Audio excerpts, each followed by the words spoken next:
ఎహెజ్కేలు గ్రంథం 34:26 నా పర్వతము చుట్టుపట్ల స్థలములను దీవెనకరముగా చేయుదును, ఋతువుల ప్రకారం వర్షము కురిపించెదను, దీవెనకరమగు వర్షములు కురియును.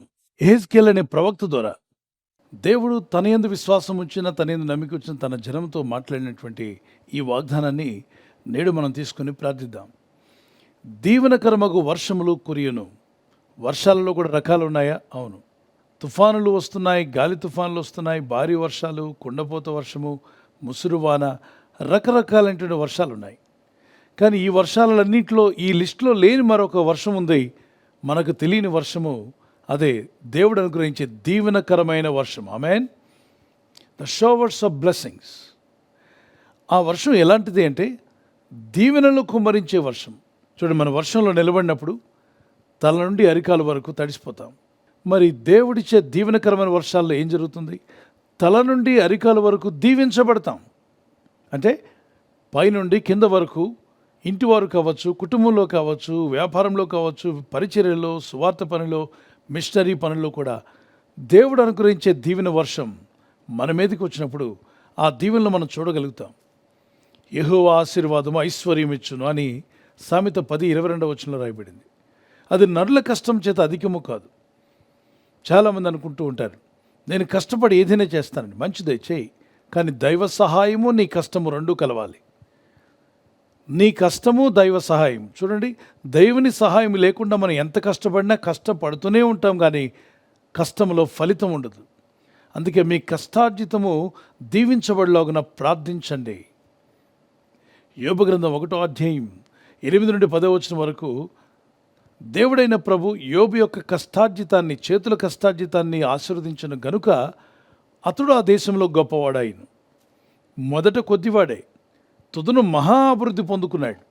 ఎలా పొందగలిగాడు? మహా అభివృద్ధిలోకి ఎలా వెళ్ళగలిగాడు అంటే, ఇతను దేవుని విశ్వాసము కలిగి ప్రార్థించేవాడు, దేవుని పట్ల నిరీక్షణ కలిగి ఉన్నాడు, దేవుణ్ణి ఆధారంగా చేసుకున్నాడు, ప్రయత్నం కూడా చేశాడు. ఊరికి ప్రార్థించి ఊరుకోలే. ఆయన వ్యాపారం చేసేవాడు. ఒక బిజినెస్ మ్యాన్. చిన్నగా ప్రారంభించిన ఆ వ్యాపారం ప్రార్థనతో ప్రారంభించాడు, ప్రార్థనతో సాగించాడు. మరి ప్రతి పనిలో ఒడిదుడుకులు ఎన్నో వస్తుంటాయి బిజినెస్లో, అన్నింటిలో కూడా ప్రార్థన ద్వారానే జయించడం ప్రారంభించాడు. దేవుని ఆలోచనలు తీసుకున్నాడు. ఇబ్బంది కలిగిన, నష్టం కలిగిన దేవుణ్ణి విడిచిపెట్టలే. ఆ ప్రార్థన కొనసాగుతూనే ఉంది. తర్వాత కాలంలో దేవుడు మహా అభివృద్ధిలోకి అతను నడిపించాడు. ఎందుకంటే దేవుని యందు భయభక్తి గలవాడు, యథార్థవంతుడు, న్యాయవంతుడు, చెడుతనమును అసహించుకున్నవాడు. 5వదిగా అనుదినము అరుణోదయమున ప్రార్థిస్తూ తన బిడ్డలతో కూడా ప్రార్థన చేయించేవాడు. 91:17 మోషే భక్తుడు అంటాడు, ఓ దేవా, మా కష్టార్జితాన్ని మాకు స్థిరపరచుము, మా కష్టార్జితాన్ని మాకు స్థిరపరచుము. మేము కష్టపడింది లోకం పాలు, అన్యుల పాలు, రోడ్డు పాలు కాకుండా మేము కష్టపడింది మాకు, మా కుటుంబాలకు నిలబడేలా మీ దీవెనలు కావాలి. ఒకవైపున మా కష్టము, పైనుండి మీ దీవెన. ఎప్పుడైతే మీ దీవెన వర్షం మా మీదకి వస్తుందో, మేము కష్టపడింది అన్యుల పాలు కాకుండా, లోకుల పాలు కాకుండా, రోడ్డు పాలు కాకుండా అది నిలబడుతుందేవా, మా కష్టార్జితాన్ని మాకు నిలబెట్టమని ప్రార్థించాడు. దేవుని సన్నిధిలో ప్రతిదినం ఉదయకాలం, సాయంకాలం ప్రార్థనలో పాల్గొంటూ మొరపెడుతున్న మీరు ఫలించుదురుగాక. షల్ వి ప్రే. ప్రార్థన చేసుకుందాం.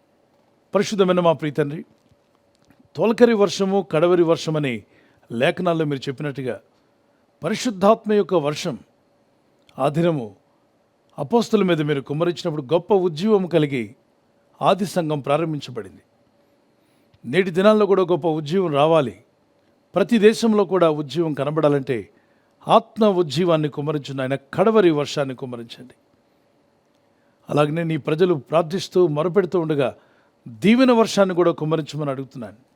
ఎహెజ్కేలు గ్రంథంలో మీరు రాయించిన ఆ దీవెనకరమైన వర్షాలు మాకు, మా కుటుంబాలకు, సంఘాలకు, పరిచర్యలకు దయచేయండి. ఈ రాత్రి నెమ్మదితో పండుకొని సురక్షితంగా కాపాడబడినట్లుగా నీ అగ్ని కంచి వేసి మమ్మల్ని కాపాడండి.